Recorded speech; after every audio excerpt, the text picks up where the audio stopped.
Thank you for attending this breakout session. This session is filled with powerful information to help improve your health and empower you. Radio Free 102.3 KJLH. We are you. Family, we are so excited. Our KJLH Women's Health Expo is virtual, celebrating 20 years of doing this for our ladies. This is our kindness, joy, love, and happiness for you. Mr. Stevie Wonder told us to work it out, and that's what we did. The year 2020, we're all virtual, but nothing's changed. We still have the best doctors coming in, chatting with you, sharing the wealth of information that they have and the expertise. And so I'm excited to host this panel, this breakout session. It's our cardiac session. This is all about our hearts and what we need to do to stay heart healthy. And we have some fabulous ladies. It's all about girl power in here today. I love it. Girl power unite. It's all about girl power today as we talk about it. So let me introduce our panelists, our doctors today who are working with us. Now, Dr. Wei, she's been with us before. She was with us talking a little earlier on some other things. You'll be able to see her throughout the virtual experience. And Dr. Wei, she is a cardiologist at the Barbara Streisand's Women's Health Center. She's the co-director of Stress Echocardiography Lab at the Cedars Sinai Health Institute. She's an assistant medical director for the Biomedical Imaging Research Institute, and she's certified in internal medicine and cardiovascular diseases. Thank you so much for staying with us, Dr. Wei. You've been a real trooper. Thank you for having me. Definitely, definitely. And then I want to introduce Dr. Sheffield. How are you? There she is. Now, you have so many letters behind your name. You want to share with us what some of those are? Yeah, at least it's not as long as my full name, but I have my medical degree. I have a master's in epidemiology. I am a fellow of the American College of Physicians, which is the largest national organization for doctors of all expertise, where I sit and do leadership in women's health for that organization. And then the last one is probably the most important for this discussion. It's called an NCMP. So I'm a NAMS, which is North American Menopause Society, certified menopause practitioner. So that means that I have gone above and beyond to learn more about midlife women's health and to become a certified menopause specialist. Specifically, my area is around heart health at menopause and how to treat women. So we'll have some questions about that. Yes. Now, if we were actually in the big auditorium, the women would be chasing you.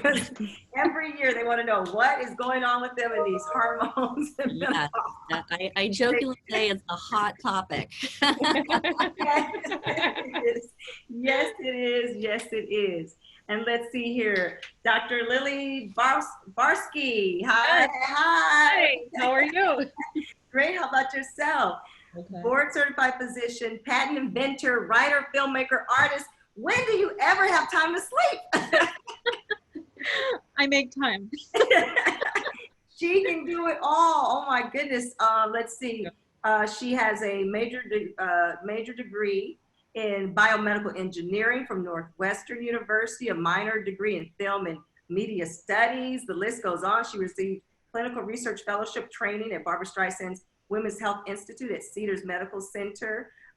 She has extensive inpatient and critical care, emergency care settings. I don't know when you sleep. And then she won the Improving Health Outcomes Award. You deserve to win something. I know definitely all the things that you do. I love that. I love that. Thank you for being here. Thank you for that beautiful introduction. I tell the ladies every time, I tell them we get the best, we get the very, very best, the very, very best. Okay, and then I have with me nurse practitioner specialist in Beverly Hills, Simona Kempa. Did I say it right? Yes, you did. Yeah, thank you, Ade. I love it. I love it. She's graduated with honors from the University of California, UCLA School of Medicine. Oh my goodness. She has more than 2 years of diverse expertise, especially in nurse practitioner, specializing in cardiovascular disease. She affiliates with Cedars but she also works with many other doctors and specialists in the medical group of Cedars Medical Center. So thank you for being here as well. Thank you for having me. Let me tell you, Dr. Wei, you pulled in a great team here. I want We're very everyone. fortunate to work with these women in the Women's Heart Center. This is the cardiac break session. We've been talking about heart health, how women, we really need to protect our hearts because, you know, it's still the leading heart disease, leading cause of death. I know Dr. Way has shared that with us. But how do we know, with everything that we've been talking about, how do we know that we're at risk for a heart attack?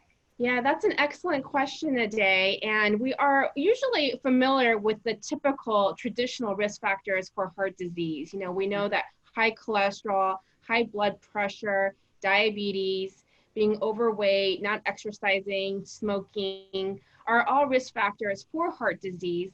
But there are certain risk factors that are specific to women. And that's what we at the Women's Heart Center at Cedars Sinai are specialists in, that we recognize that women need to pay attention to certain other risk factors. For example, we are now understanding that women with autoimmune diseases, that underlying inflammation is a risk factor for heart disease. Women who've had an adverse pregnancy outcome, what I mean by that is if they had preeclampsia or high blood pressure during pregnancy, or delivered their baby early, preterm labor before 37 weeks. These are also risk factors for heart disease later on in life. Even something like chemotherapy for breast cancer or radiation to the chest for breast cancer or other cancers are associated with heart disease later on in life. So we're starting to understand that certain aspects of women's health can affect our heart health later on in life. But going back to the traditional risk factors, you know, it's very important to really understand that these are risk factors that do contribute to over 80% of heart disease. And these fortunately can be changed. You know, there's aspects to genetics that unfortunately we can't change. We can't change who gave birth to us. But things like blood pressure, cholesterol, diabetes, exercise, smoking, and nutrition. We're going to go into depth in more of this later on, but recognizing that these are the most common risk factors for heart disease gives us the power to change the way that we live and therefore can help prevent later on heart disease.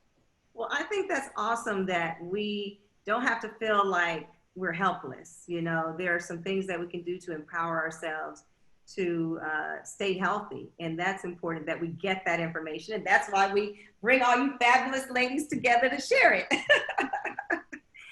Okay, so now I know if these ladies were here right now, they'd be chiming in. They're probably screaming at the screens right now because what we're getting ready to get into, they really every year want to talk about.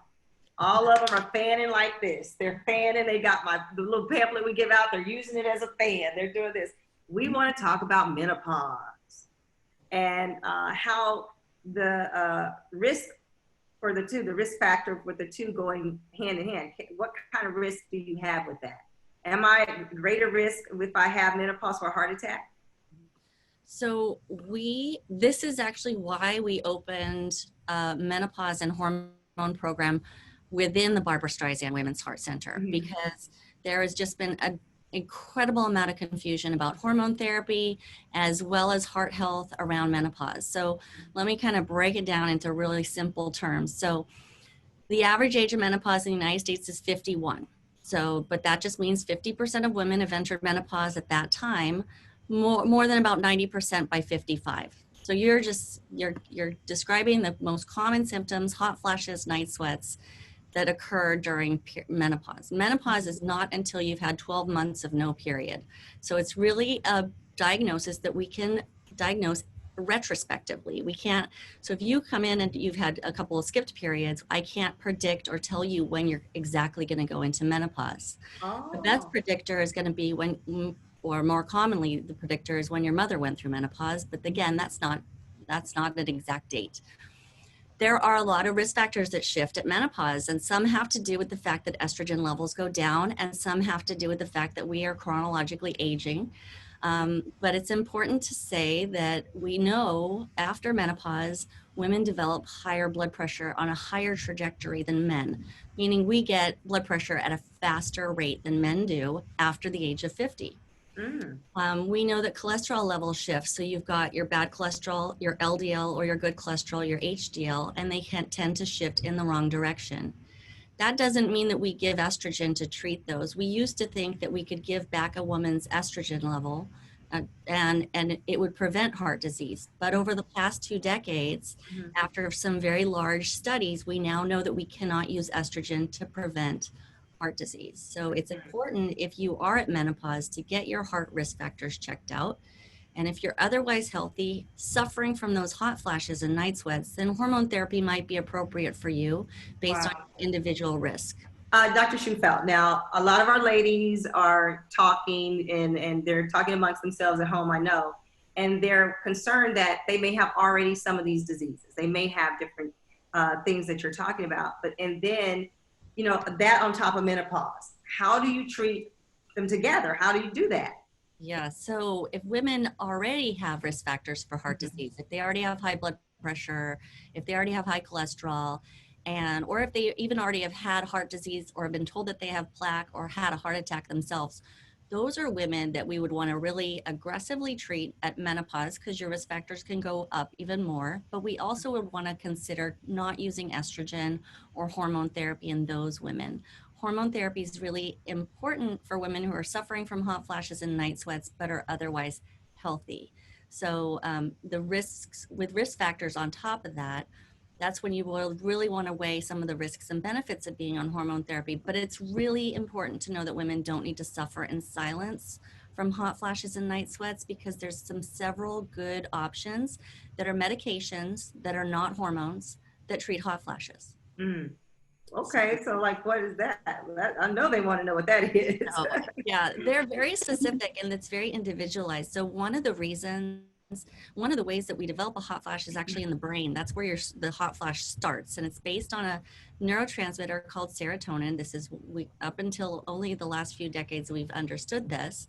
And giving a medication that is a selective serotonin reuptake inhibitor, it's a big word. Most women know it from medications like Prozac, Paxil, Lexapro. Giving those in very, very low doses helps balance the receptors in that area of the brain.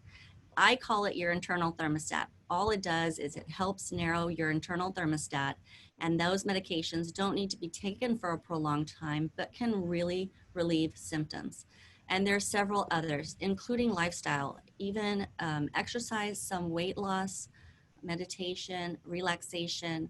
Acupuncture, we know in some studies has helped, very mixed research, but we've shown that it improves symptoms.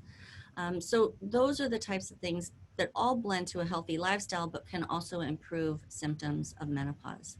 Wow. There are other medications, but of course, that's very individual, and that's a decision that you'd want to talk to your doctor or come and see us at the Barbara Streisand Women's Heart Center. What are the symptoms of a heart attack?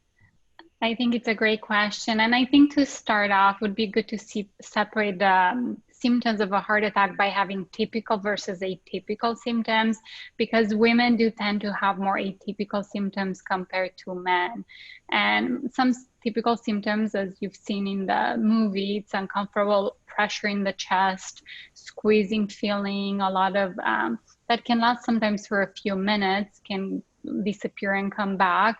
But also sometimes pain that you get in the arm, in the neck, in the jaw, or your stomach. And some another symptoms associated with that could be also shortness of breath that we see in about 70-80% of patients. And we might also see some breaking out in cold sweats, a lot of nausea or dizziness, and all these belong to the typical symptoms. But women are somewhat more likely to experience atypical symptoms, particularly nausea and vomiting, sometimes just indigestion or heartburn, a lot of fatigue, or just the flu, sometimes it's just pain in the upper chest or upper abdomen, a lot of dizziness. And But I think it's important to mention that just as with men, most common heart attack symptom for women is chest discomfort as well. It's just sometimes it doesn't have to be that Hollywood heart attack, as you mentioned. It could be more subtle, and women tend to to delay the seeking care. So I think that it's very important to keep that in mind when they're having symptoms that are new. Mm. That's so good, because we as women, we're so busy. We just blow it off like, oh, this hurt. We just blow it off. And we really need to start paying attention to our bodies. Dr. Lily, when we have certain symptoms, what should we do if we have them, like the acute, the chronic? What kind of tips can you give us that we can get a hold of it quickly, find out what's going on, and have a better outcome if we just ignore it? Definitely, and that's a phenomenal question and extremely important. And my colleagues have already alluded to a lot of this, that early intervention and early recognition for that intervention are crucial. So I would encourage everybody to really think, you know yourself best. And so if you develop these symptoms and something doesn't seem quite right, I encourage everybody to seek help, whether it be calling your physician, going to urgent care or to the emergency room, or calling 911. You could never be faulted for seeking care. There's never a wrong or right time, but I always say you're never wrong to call 911 if you feel something's not right, because you're paying attention to your symptoms and you're seeking care. And that's really what we encourage with all aspects of health, but especially with cardiovascular disease, where we have shown in studies that earlier recognition and intervention can improve outcomes. Wow. So that's what I would encourage, both for acute and chronic symptoms. Now, we do see patients with chronic chest pain, and for those individuals, we encourage them to schedule regular follow-ups, to communicate regularly with any updates, and also keep good records about how they're feeling at home. And this is something we alluded to early on in the discussion, and that's the idea of empowerment. And so everybody that's listening to us today, congratulations. This is phenomenal. You're already taking an excellent step towards empowering yourself and educating. And so everything you can do to read about heart health, how to prevent adverse outcomes, and seeking care for that are ways that you can advocate for yourself. But also, I would argue too, it's very important to ask questions. And so there's no such thing as a stupid question. I always tell patients this, they say it, and I'm like, no, that's an excellent question, because it improves communication and it allows us to come up with sustainable, effective solutions individualized to you. So that's really the best advice I can give for cardiovascular, but also health in general. That's a great point that you said, that we ask questions. It makes me, every time we do this, it reminds me of this commercial that I saw, where this woman, she's running around, she's talking, she's telling everybody this and everybody that. She's going to the market, she's going to the store, she's telling her husband this, her kids this, and this, and she sits in front of her doctor and she's like, she has nothing to say. Nothing. The doctor has nothing to say. And it was just a reminder that, we need to ask questions. Like we were talking on another panel, write down the questions so you can remember what you want to ask the doctor if you have a certain symptom or a pain, because when you're in there, you do kind of get foggy and you're like, oh, I don't remember. But if you can have a list or something to kind of keep you on track when talking to your doctor, so you guys can better help us. You need information, right? Absolutely. Okay, Dr. Way, women, we have our own thing. We always have to be so unique. We're so different. But what are unique heart conditions that women are more likely to face than men? This is when we don't want to necessarily be so unique. We don't want to have these symptoms at all, or these conditions. But what are some of the unique conditions that we do have? Yes, that's a good question. And I'm going to split it up into that women have different types of heart attacks than men. And also women can have different types of heart dysfunction or heart failure than men. So let's start off with the heart attacks, or the angina. What we found over the years, and which initially led to a huge discrepancy of care in women, where for the first decade in the 90s and the early 2000s, more women than men were dying from heart disease. And what we found is that half of women who go to get evaluated for chest discomfort, whether they have a heart attack or not, when they take them to the cath lab and look at the arteries, an angiogram is when we actually give contrast dye to look at the arteries to see if there's a blockage. Half of women actually have no blockages. Their arteries actually may look normal, and there might be some mild cholesterol plaque here and there, but overall doctors say, oh, you know, your arteries look fine, your chest pain or chest discomfort is not coming from the heart. And that was the wrong message that we've learned, that actually women can have dysfunction of the small vessels in the heart.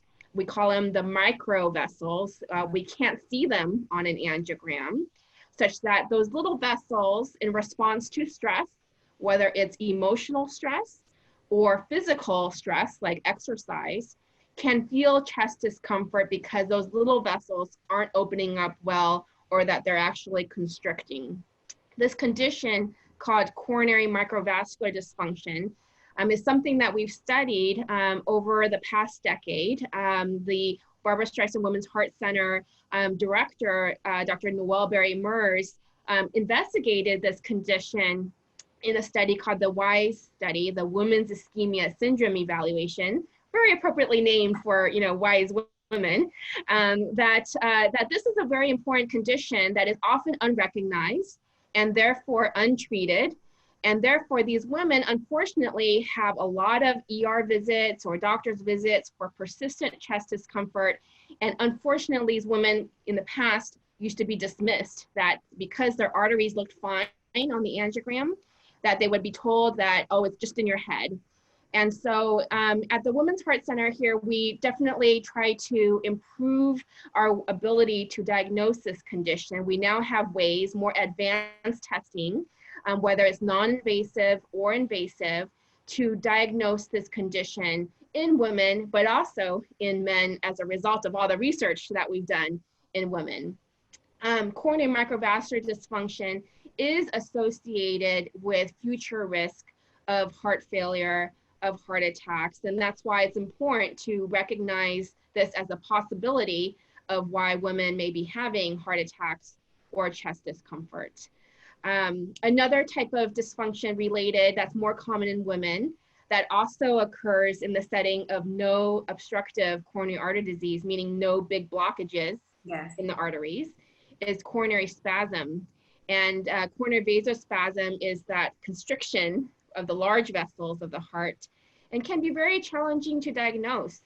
These women are often younger, often have more atypical symptoms, as Simona mentioned. You know, this may be kind of chest pain that just occurs when you're lying in bed, may wake you up in the middle of the night or early morning, may be stress-induced, often relieved with a medication called nitroglycerin, which some people in the audience may have heard of. It's a little tablet that often people take to help with chest discomfort. And this is something that we also test for here at Cedars Sinai to try to diagnose the etiology of chest discomfort. Wow. So those are two main causes of heart attacks that women may have that are more unique compared to men. Another type of heart condition that's important is something called heart failure with preserved ejection fraction. So what is that? You know, we've heard of heart failure, and heart failure is usually defined as congestion of the heart, where the heart just isn't pumping optimally, but it's kind of broken down into two types of heart failure, where we have a heart failure due to a weak heart versus a heart failure typically due to a stiff heart. And women, more women than men, have heart failure due to a stiff heart. And it has to do with women, you know, having risk factors like high blood pressure, but the way that we age, the way that our heart ages, just seems to be a little bit different than men, where heart failure with preserved ejection fraction, where our hearts aren't weak, but they're still getting congested, is important to recognize. And these symptoms are often feeling short of breath, when you walk around, feeling just profoundly fatigued when you walk around. And that's why it's so important to exercise regularly, because if you don't pay attention to your body and don't know the symptoms that you get when you put it under stress, like exercise, then it may be hard to tease out when you develop actual heart failure symptoms. Other symptoms may include swelling in the legs. Okay. But so I really want to talk about this broken heart syndrome. I've heard of this one. I've heard this, but don't quite understand it. Broken heart syndrome. Yes. Now, broken heart syndrome is kind of like a combination of a heart attack and heart failure. It happens mostly in women, 85% in women, about 15% in men. And it is a condition that is where women may experience symptoms of a heart attack. So they may feel that sudden onset of chest discomfort, but then also their hearts can be very weak. And therefore they also have symptoms of heart failure. They might have shortness of breath, feel profoundly fatigued, might get some swelling in the legs. And the diagnosis is made when they do an ultrasound of the heart or go to the cath lab to get their arteries checked out. And they're found not to have any blockages in the arteries. And they have some certain features that show a weak heart. Takotsubo cardiomyopathy is the official diagnosis, the name of this diagnosis, because one of the most common patterns is a contraption called an octopus catcher. That's what the Japanese word takotsubo is, that it's a big round pot that used to capture octopus. Oh, wow. And because it's very rounded, it looks very similar to what the heart looks like in the syndrome. It's kind of a ballooned pattern. There are certain other patterns that are associated with this condition, but the reason it's called a broken heart syndrome is that over half of the conditions are associated with emotional stress. So we often see this more in the middle-aged to older population. And these women may be grieving, for example, or have a very stressful situation, then suddenly experience these symptoms. And that's why it's called broken heart syndrome. Wow, wow. We're learning so much. We're getting all of it, all of this great information from you ladies today. We have a registry here at the Barbara Streisand Women's Heart Center, specifically trying to understand some of the conditions that I just talked about, such as microvascular dysfunction, spasm, the heart failure with preserved ejection fraction, and Takotsubo cardiomyopathy. So we'll share the link for our website for more information. I've seen this, but some of the 7 are really difficult. The AHA Simple 7. Nurse practitioner Campa, how would you tell us about those? The Simple 7, which aren't sometimes so simple. Yes, I agree. So in terms of the Simple 7 it refers to the 7 risk factors that contribute to actually about 90% of cardiovascular disease. And they're defined by the American Heart Association. And if you'd like, you can find them online, and they break it down one by one. And the Simple 7 will start kind of going number 1, that's managing your blood pressure and monitoring your blood pressure as well. And in clinic, we always say the lower the better. The goal that we aim in terms of blood pressure, it's about 120/80. And, you know, it's a one-on-one conversation with your physician in terms of adjusting your medication, because the lower the blood pressure, you reduce the strain on your heart, your arteries, and your kidneys. And as Dr. Wei said, with heart failure with preserved EF, sometimes having high blood pressure can contribute to that stiff heart that we're discussing earlier. In terms of number 2 of the risk factor, it's control your cholesterol. And again, know your numbers.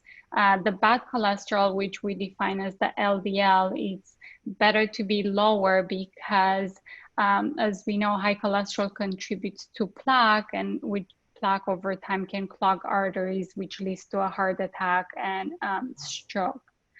In terms of number 3, make sure you reduce your blood sugar to reduce your risk of diabetes, because the food we eat converts into glucose, and even though our body uses for energy, if we have excess glucose, those levels can end up damaging your heart, your kidneys, your eyes, and your nerves.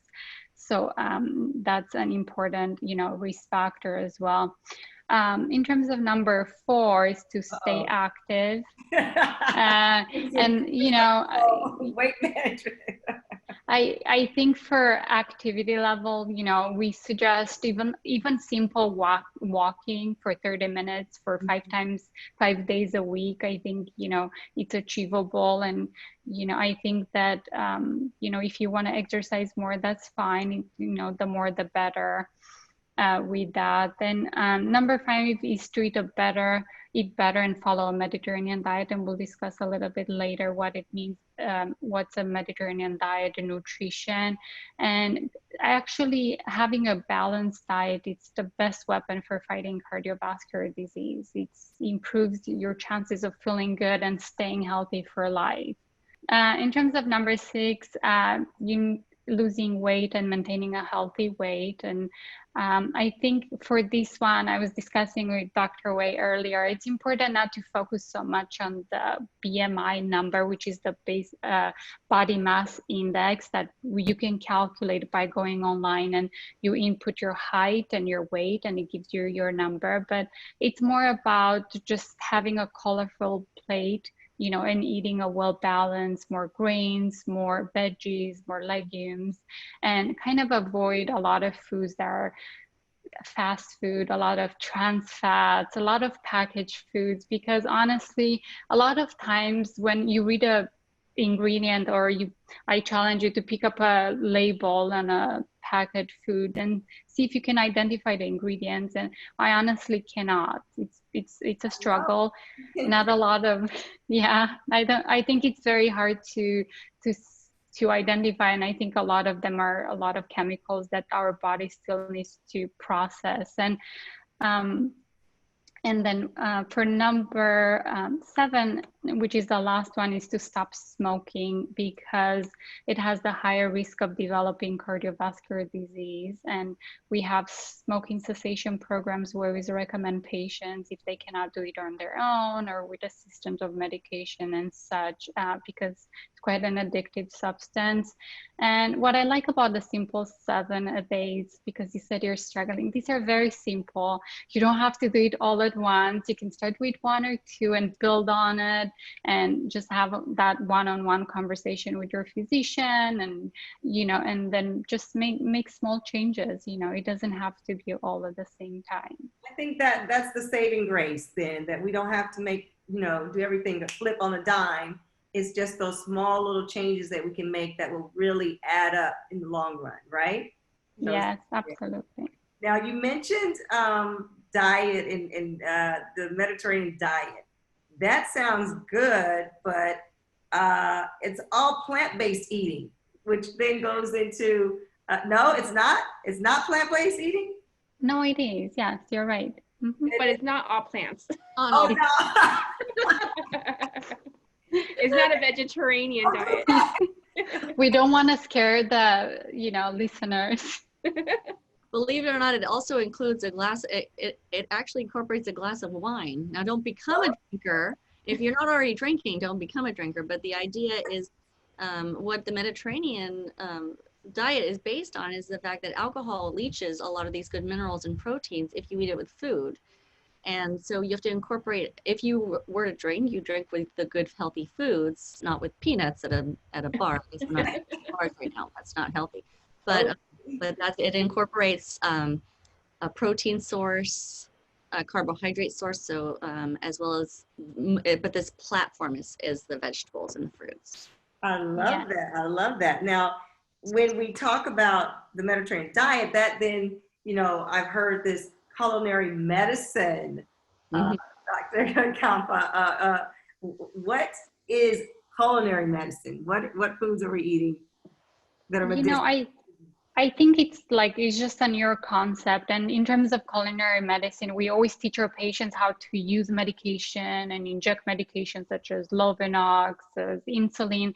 And how do we really expect them to know how to use our prescription, and if we don't teach them how to do it? And I believe that it's really important to discuss and educate patients about food as a prescription or prescriptions for food, because it's just not about telling patients what to eat, but also how to eat it. And like Dr. Schufelt mentioned, sometimes they enhance each other, and then for example, like over weekends, I end up prepping my food for the next 4 days, and I add some vegetables, some nuts and seeds, and garbanzo beans, and just put them in the fridge and don't add any dressing, and kind of leave them there, and they're good for 4 days. So it's a great kind of approach to staying healthy and eating better and being less tempted. I was reading something that you wrote, and I want you to share that with our audience that's listening. The number one cause of poor health in the US and worldwide is? It's actually food. So,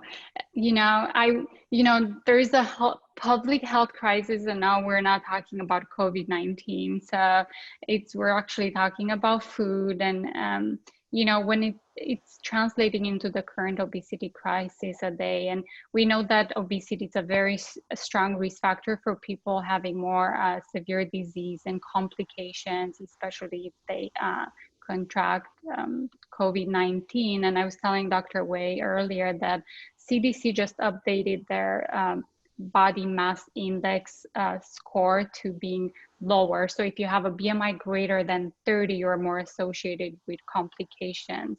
And before it was BMI greater than 40. Wow. Yeah. Now, you also say that the poor diet is the leading cause of death and disability as well. Yeah, it's about 700,000 deaths per year, and poor diet is the leading cause of death. And unfortunately, it's all linked to suboptimal diet, as we talked, because this leads to a lot of chronic disease, diabetes, as we mentioned, a lot of cardiovascular disease, and even certain cancers. And it's a lot of food that's trans fats, packaged foods, a lot of fast foods, but I want to be a little bit positive, and the good news is that use food if we're a tool, any kind of, how can we use it as a tool for us to? I think that it's improving eating behavior show that actually 1 in 5 premature deaths can be prevented. So that's the good news about it, that we have all that power to change our nutrition. Food is the great equalizer, you say. Is that the great equalizer? Because we all have to eat a day, so yeah. We all have to eat. We all have to eat. And I do think, because ultimately the food choices that we make directly affect how we feel, how long we live, and how we end up dying. And I think when it comes to cardiovascular disease, it's just not about just fat and cholesterol anymore. So it's sometimes what we don't eat becomes a more powerful predictor of health instead of what we actually eat. Wow. Mm-hmm. Thank you so much for that, Dr. Schufelt. Now it's time to talk about cardiac rehab. Okay, so when we talk about the importance of cardiac rehab, we have an issue, we have a problem, we go in. The rehab is what part? What area are we in the process of that? Yeah, so that's another hat I wear at Cedars. I'm a co-director of our cardiac rehab program here. So what is that? That's after any procedure that's related to the heart, and there's really 5 true diagnoses that cover it by your insurance. If you had a stent placed, if you have had a bypass surgery, or if you've had a heart transplant, if you've had a valve replacement or valve surgery, or if you've had a heart attack. Those are really the main ones that the insurance will cover. There are a lot of insurance that are now recognizing that the conditions that Dr. Wei mentioned that are specific to women, like the broken heart syndrome, those are now also thankfully being covered by insurance and several insurance. So Not yet. We haven't made our strides yet to get everyone on board. But what it is it's anytime between about 2 to 4 weeks after you've had that procedure, we start you in a monitored exercise program. And it is a medically facilitated exercise program that you're given an exercise prescription by the physician, myself, or my co-director, and in a medically supervised manner, you are given EKGs and you exercise with EKG leads on them so that we know that you are safe and healthy to exercise. We don't want to push the heart right after a procedure like that. So we always say you can't feel your heart. You can during a heart attack, but after the fact, when you're healing, it's not like a bruise where you can just push down and you're like, oh. So you kind of want to get back into that exercise because you've been told by all these doctors that exercise is great. But cardiac rehab is designed to do it in a manner that is safe and healthy for your heart in terms of recovery. Most insurances cover up to 36 visits, and we encourage women and men to come 2 to 3 times per week. We know that attending cardiac rehab, you are less likely to go back into the hospital, less likely to have a procedure, more likely to adhere to medication guidelines, meaning we have to check that you're taking your medications every day, and less likely to smoke. So all of those are good after these procedures because you're interacting and you're face-to-face with a nurse or an exercise physiologist. And it's really a community. You get to know people within your class. You get to know people who encountered other things similar to yours. You get to really get to know the staff. And so it's a way, it's almost like a cardiac home that you can go exercise afterwards. And believe it or not, we, Cedars Sinai's Smidt Heart Institute, our cardiac rehab patients, sometimes they graduate and then we continue them as an as needed monitored session. So we've become a big happy family here. You can't get rid of them. They're part of the family then. We've got people in their 90s. We got a couple of centennials exercising. It's fantastic. I love that. I love that. Well, ladies, you guys have been amazing with sharing information. I want to give you guys a minute or so to leave us with some parting words. I know everyone is probably just overwhelmed with all the great information. I hope you guys have been taking your notes. If not, you can always go back and listen to this and write this stuff down so you can have it with you readily. I'll start with nurse practitioner Simona Campa. If you want to just say some farewell words, some words of wisdom, or something you'd like us to keep on our minds until next time. You know, I'm very grateful again to be here. And I think that, you know, I'm very impressed that for saying that you guys are celebrating your 20th year anniversary and you're following Stevie Wonders. I mean, this is pretty impressive that I get to be part of this bigger cause and bigger than, you know, than myself. And as our director always says, Dr. Barrymore, she says, you know, you can treat only one patient at a time in the clinic. And, you know, but when you teach and educate, you know, you reach a broader audience, and you know, and that's when you make an impact. And again, I'm more than happy, you know, and very grateful for, you know, for this opportunity. Dr. Lily Barsky. Yes, thank you again. This has been a tremendous honor. And I do again have to emphasize that it's wonderful that you all are taking the initiative to be here and to listen and take notes, as Ade says. And, you know, we're here to answer any questions. So, you know, it's a difficult time right now and our minds are elsewhere, but just remember there are resources available and, you know, take charge. Take charge. I love it. Empower yourselves. And Dr. Schufelt. Well, first and foremost, thank you, KJLH. This has been a fantastic event, and I will speak to the fact that women make up half of our society. We are more likely to be our caregivers of our families, and women's health and women's heart health are important. So we've got to stay healthy, not only for ourselves, but also for our families at any stage of your life. So I would encourage that women get their heart numbers checked out, and also menopause is important. So you don't have to suffer in silence. And Dr. Way, I tell you what, we've been on tour together, it seems like, in virtual rooms. I cannot wait until you can come into our studio and hang out with us. We're gonna pull you in. I think you would be a good honorary co-host in there with the Celebrating Morning Show.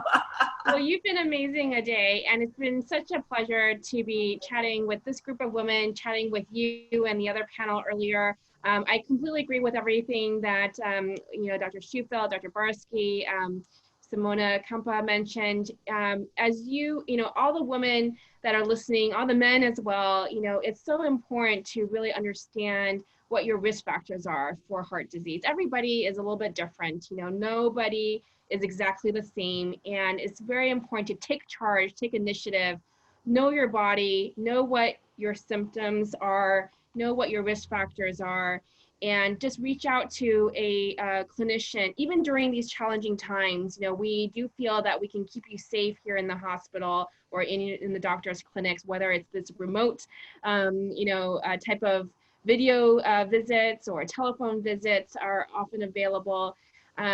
Don't hesitate to reach out, because we don't want the COVID pandemic to be a fear of seeking care.